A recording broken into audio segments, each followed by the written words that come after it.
പുല്ലുകുളങ്ങര ശ്രീ ധർമ്മശാസ്ത്ര ക്ഷേത്രത്തിൽ മീനഭരണി ഉത്സവവും ദേവിക്കുള്ള കുങ്കുമാഭിഷേകവും ഏപ്രിൽ 1 നടക്കും. കുങ്കുമാഭിഷേകത്തിന് ക്ഷേത്രം തന്ത്രി അമ്പലപ്പുഴ പ്ലാക്കുടി ദാമോദരൻ നമ്പൂതിരി, മേൽശാന്തി വെള്ളിമന സതീഷ് നമ്പൂതിരി, രാംകുമാർ നമ്പൂതിരി എന്നിവർ കാർമ്മികത്വം വഹിക്കും.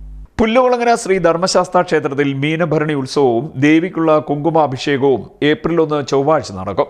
രാവിലെ 5 മണിക്ക് ഗണപതി ഹവനം, 5:30 അഷ്ടാഭിഷേകം, 8 മണി മുതൽ ദേവി ഭാഗവത പാരായണം, 8:30 കലശപൂജ, 6:30 മുതൽ ചേപ്പാട് തുളസികൃഷ്ണ, ചങ്ങൻകുളങ്ങര ശ്രീരാജ് എന്നിവർ അവതരിപ്പിക്കുന്ന സേവ, രാത്രി 7 മണി മുതൽ കോഴിക്കോട് രംഗഭാഷ അവതരിപ്പിക്കുന്ന മിഠായി തെരുവ് എന്ന നാടകം, 9 മണി മുതൽ കളമെഴുത്തും പാട്ടും, തുടർന്ന് ദേവിയുടെ പുറത്തെഴുന്നള്ളത്ത് എന്നിവ നടക്കും.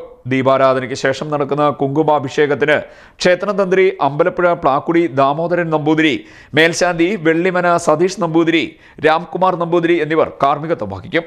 കുങ്കുമാഭിഷേകത്തിന്റെ കൂപ്പണുകൾ വിവിധ കരകളിലെ സെക്രട്ടറിമാരിൽ നിന്നും ക്ഷേത്ര വഴിപാട് കൗണ്ടറുകളിൽ നിന്നും ലഭ്യമാണെന്ന് Devaswom president D Ayyappan, secretary Suresh Ramanamadam എന്നിവർ അറിയിച്ചു.